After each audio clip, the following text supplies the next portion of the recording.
guys, here's my speech. It's called Cosmetic Surgery, a way to become more beautiful or someone's unhealthy idea. So here I go. Being made fun of as a little girl was never a surprise or unintentional. People were cruel and it was hard not to stare. To the world, she was not pretty.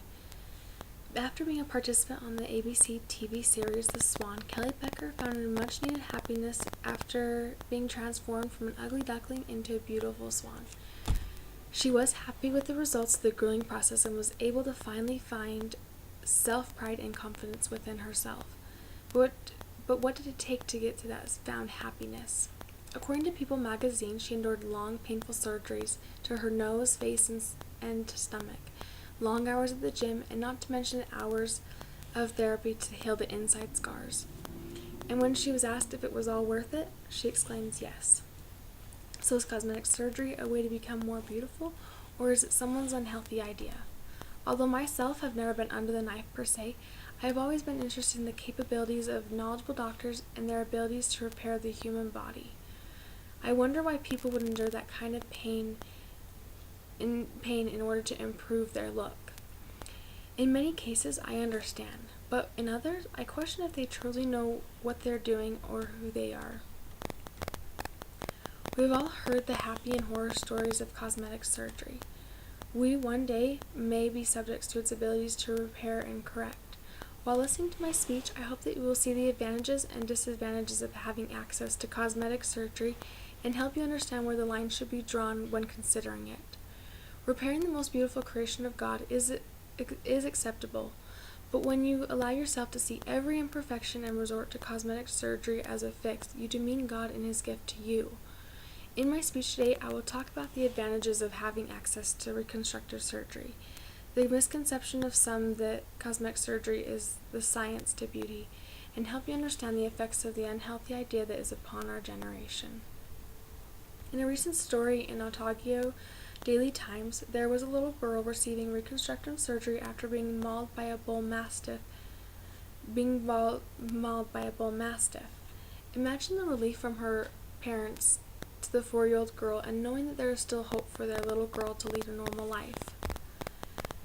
Access to cosmetic surgery allows those burdened with scars from tragedy like burns, disability, and born with deformity to find happiness in fixing their abnormalities.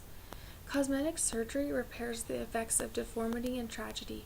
Like the 4-year-old girl, her life would have been very much affected without the access to cosmetic surgery. She is able to be herself or come very close to her old self through the results of cosmetic surgery.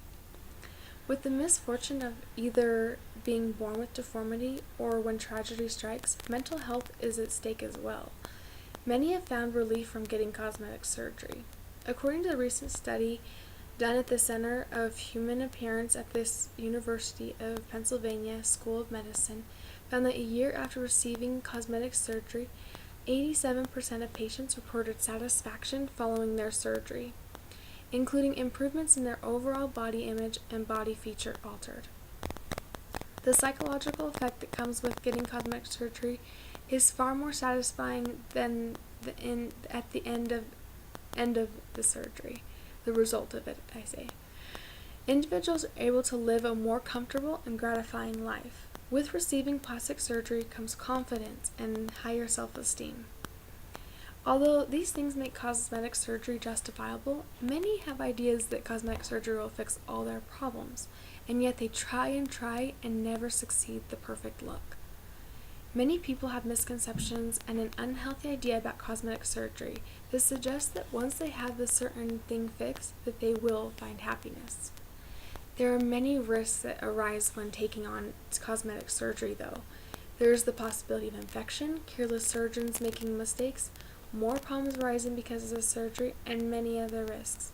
Cosmetic surgery is rarely a one-time thing, and with it comes multiple surgeries and repairs, each time increasing the risks.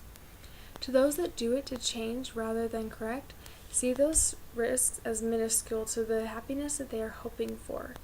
Many people get carried away with its capabilities and are searching out happiness in all the wrong places. It isn't a question that cosmetic surgery is becoming more and more popular today. According to the American Society of Plastic Surgery, they claim that since 2000 to 2010, there's been a 77% increase in the overall total of cosmetic surgeries done. Celebrities take a huge part in the plastic surgery world. They may never admit to using it, but they are constantly in the public eye, and looking good is their job. Everyday people like us scrutinize themselves and try to reach unachievable goals to look like these individuals. What they forget is that the reality that they live with on a daily basis can never be the make-believe reality of the celebrity. We have created a world that focuses on materialism. This not only causes adults to solely focus on looks, but young people as well.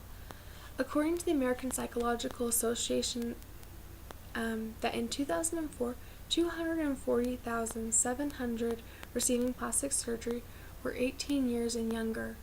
In the same category, the top procedures done were nose reshaping, breast lifts, breast augmentations, liposuction, and tummy tucks. Remember what your mother said about being yourself? People are forgetting the simplicity and the knowledge of this phrase. They get consumed by magazine covers, the hottest looks, and always looking good. Young girls are morphing into this from the example their mothers and peers surrounding them set for them. According to Professor Donna Henderson King, states about the attitudes about cosmetic surgery. She states, another vehicle through which girls and women internalize social standards of attractiveness is via media representation of women and other media messages about attractiveness. The world targets young girls in looking and feeling older. They sell their products to them, pushing them to achieve an older look, and a more womanly image. Although, like trying to get the celebrity look is unachievable, many girls will try everything, even to the extremes of cosmetic surgery, to achieve this older, more mature look the world sets out for them. According to the American Society of Plastic Surgery, teens view plastic surgery as a way to fit in and look acceptable to friends and peers. Adults, on the other hand, frequently see plastic surgery as a way to stand out from the crowd. Interesting how it can change as we get older. So, in conclusion, I want to say we're not always going to have a mirror walking around in front of us telling us we look good. We have to find happiness in other aspects of our lives, apart from looking good. We're going to age, we are going to change, and we are surely not going to ever find true happiness in the mirror. I don't entirely stand against cosmetic surgery, but I do believe that there are certain times when the capabilities are unacceptable. But there are other times when they are acceptable, such as times when we need a repair or simply correct a malfunction that is adhering to normal daily activities, such as a time when we are unable to breathe because of a misshapen nose or other things like that. But when the cosmetic surgery is the way to find happiness, I totally disagree. It is our job as everyday people to enter the world at our best. That doesn't mean changing into something we're not. I hope as you listen to my speech today that you gain knowledge about the attitudes we have about plastic surgery and its detrimental effects on the human mind and body, but also learned the positives of having access to it as well. Cosmetic surgery is not a fix to all problems. It repairs the most beautiful creation of God and allows us to be who we hope to be, which will never be perfect.